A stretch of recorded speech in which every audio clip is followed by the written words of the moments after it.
Now, Yakko Warner sings about time.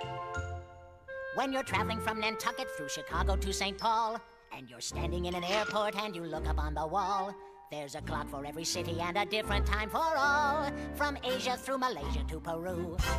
Did you ever wonder why that when it's 10 o'clock in Maine, at precisely the same moment it is 3 a.m. in Spain? When it's breakfast time in Rome, they're having lunch in the Ukraine, and it's supper up in Upper Kathmandu. If the earth were spinning faster as the sun is going past her, then a day would only be an hour long. And school, when they begin it, would only last a minute before everybody has to run along. All right! If the earth were the planet that was closest to the sun, a year would be much shorter and you'd have a lot of fun.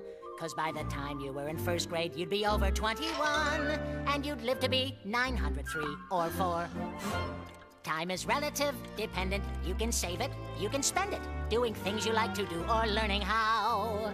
You can't see it, you can't taste it, But you certainly can waste it. Which is really what we're doing here right now. The international dateline's an imaginary cleft. Today is on the right side and tomorrow's on the left. So when you cross it, do you then arrive the day before you left? That's how it works. It's quite berserk, you see. So if you were born in China while I'm born in Carolina, well, then you're a day ahead of me, you see. So the way I've got it reckoned, if we're born in the same second, then why should you be a day older than me?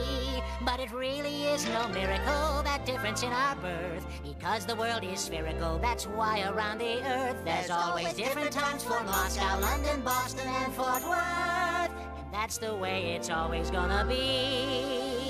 So remember, when you're traveling from Nantucket to St. Paul, in that airport as you're staring at those clocks up on the wall, you should think about this song, my friend, and then you will recall that it was mildly amusing, But then totally confusing, and we bet you wish we hadn't sung at all.